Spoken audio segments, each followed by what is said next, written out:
Whitney Houston took this forgotten song and turned it into a record-breaking hit. Whitney Houston is a cultural icon in her own right. Her contribution to the industry remains widely recognized by many. And while it's been over a decade since her untimely demise, the singer's legacy still echoes across generations. With timeless tracks like the infectious dance pop, I Wanna Dance with Somebody, the sentimental ballad, I Have Nothing, and the iconic single One Moment in Time, it's clear why her name carries such weight. Plus, her reputation is backed by her effortlessly powerful vocals. In an era when a single's success was mainly measured by its chart performance and sales figures, Houston entered the 1990s with one of the best-selling singles of all time, I Will Always Love You. Whitney Houston's I Will Always Love You is a multi-platinum single. Only a few songs have remained recognizable with just a few lines.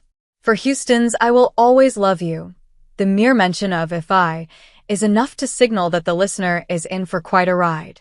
Released as the lead single from the Bodyguard soundtrack in 1992, which featured Houston in her debut acting role alongside Kevin Costner, the song became a global sensation and topped charts worldwide.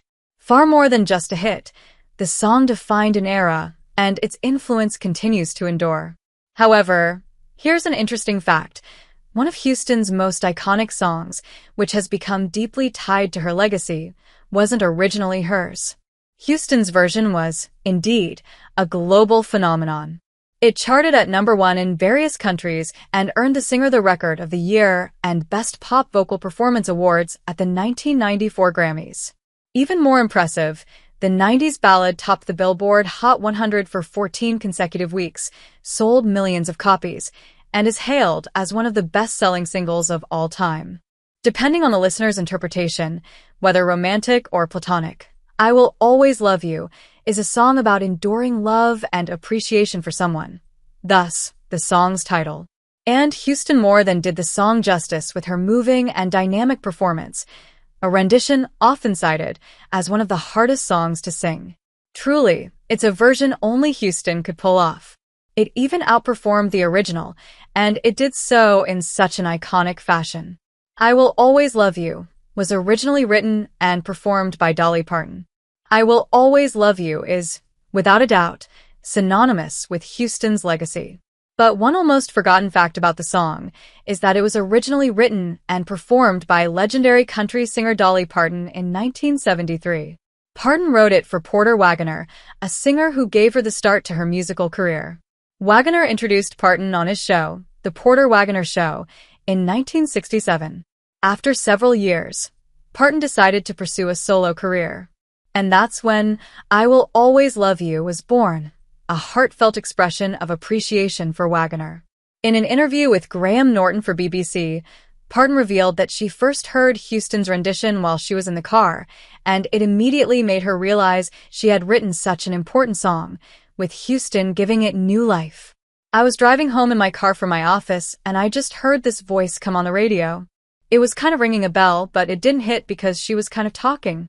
And then, all of a sudden, it went into the I Will Always Love You part, and I had to pull off the side of the road to listen to it, said Parton. It was one of the most overwhelming feelings I have ever had to hear it done so well, so beautifully, and so big. I had no idea I'd written a song that could be that important. She just took it and made it so much more than what it would ever have been. What likely made the song even more iconic was the a cappella section, which allowed Houston's voice to shine even more. It turns out, though, that it was Costner's idea all along. In an appearance on The Kelly Clarkson Show, the actor confirmed it was his suggestion, though it was initially met with pushbacks. The creatives behind the record eventually embraced that version, and the rest, as they say, is history. Whitney was doing almost an apology moment at that point, said Costner.